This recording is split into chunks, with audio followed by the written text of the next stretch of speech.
The R of Pepsi Paloma, bigo mapanood sa sinihan? Yan ang pag-uusapan natin ngayong araw po ng Martes, February 4. Pero bago natin pag-usapan at umpisahan ang online viewership ng dalawang noontime show sa bansa, ang It's Showtime at Eat Bulaga, ay humihiling ako na pakisubscribe ang aking YouTube channel. Pakiclick ang bell icon para una kayong manotify sa mga bagong video na ilalabas ko. Pakilike and share na din po mga kaparokya ang mga uploaded video natin araw-araw. Maraming salamat po sa inyo, mga kaparokya. By the way mga kaparokya, kamusta kayo?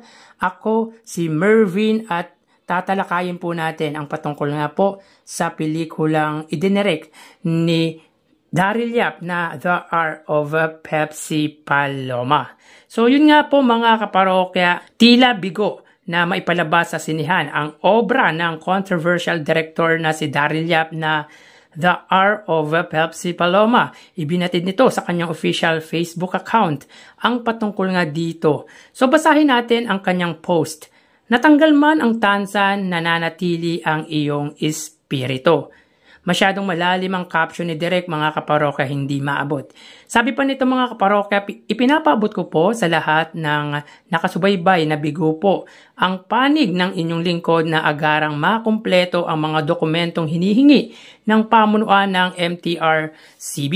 Kaya't imposible pong maipalabas sa sinihan ang ating pelikula sa February 5. Pinag-iisipan na rin ang posibilidad na maunang maipalabas ito sa labas ng bansa o ipagpaliban na ang pagpapalabas sa sinihan at mag-focus na lamang sa streaming platforms. Kung ano't anuman ay agad itong malalaman ng publiko. Maraming salamat po.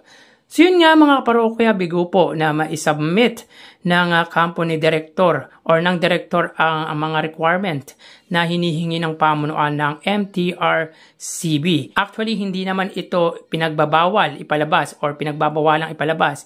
I-review naman once na maipasa nito ang mga kinakailangang dokumento.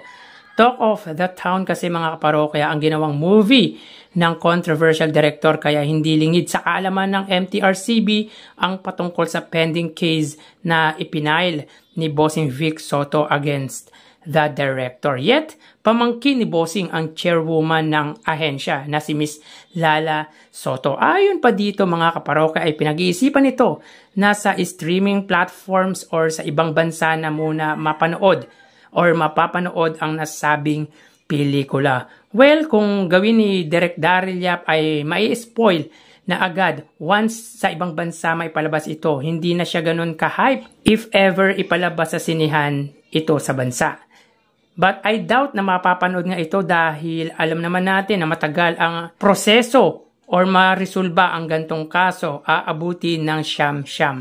Baka mapalabas ito, may desisyon na din ang korte sa kasong cyber libel at libel na isinampa ni Bossing Vic Soto dahil posible na makulong ito if ever. Depende po sa hatol. Well, para sa akin, aral na din siguro not only to Daryl Yap kundi pati na din sa mga ibang magtatangkang gumawa ng mapanirang puring pelikula. Again, wala naman ikababahala si Bossing Vic Soto if ever maipalabas ito dahil mismo ang direktor ang nagsabing hindi in-RAPE ni Bossing ang dating sexy star na si Pepsi Paloma. Kawawa ang producer nito dahil lugi. Wala tinolerate din kasi yung ganitong uri ng pelikula na pwedeng ikasira ng buhay ng tao. Sabihin natin hindi si Bossing, yung mga anak at apo nito. So good luck na lang sa pinaplano ni Direk Daryl Yap. So tara ating alamin ang online viewership ng dalawang bigating noontime shows. Para sa Eat Bulaga under TVJ Facebook page na may 2.9 million followers at sa It's Showtime naman po na may 18 million followers. So as of 1:12 PM ang It's Showtime po ay may kasalukuyang segment na Sexy Babe. Samantalang ang Eat Bulaga naman po ay may kasalukuyang segment na Sugod Bahay, mga kapatid. So dito makikita po natin mga kaparokya na ang It's Showtime po ay may 8,400 viewers at ang Eat Bulaga naman po ay may 4,300 live viewers. So again, as of 1:13 PM, ang It's Showtime po ay may 8,400 live viewers At ang Eat Bulaga naman po ay may 4,300 live viewers. Mapunta naman po tayo sa TV Network YouTube channel ng dalawang noontime shows. Unahin po natin ang Eat Bulaga. Under po yan sa TV5 Philippines na may 2 point something na subscribers. 2 million. At ang Eat Showtime naman po, under po yan sa GMA Network YouTube channel na may 37.7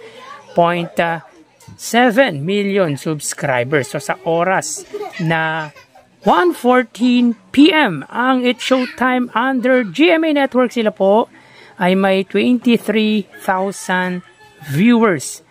Ang Eat Bulaga naman po mga parokya under TV5 na may kasalukuyan subscribers na 2.25 million. Sila po ay may 28,000 viewers. Again, as of 1:14 PM ang Eat Showtime under GMA Network, sila po ay may 23,000 viewers. At ang Eat Bulaga naman po under TV5 ay may 28,000 viewers. Mapunta naman po tayo sa main YouTube channel ng dalawang noontime shows. Unahin po natin ang Eat Showtime under ABS-CBN Eat Showtime na may 2.51 million, at sa Eat Bulaga naman po under Eat Bulaga TVJ YouTube channel na may 1.29 million subscribers. So sa oras na 1:14 PM ang Eat Showtime, sila po ay may 86,000 viewers. Ang Eat Bulaga naman po, sila po ay may 100,000 or 101,000 live viewers. Again, as of 1:15 PM ang Eat Showtime, sila po ay may 86,000 viewers.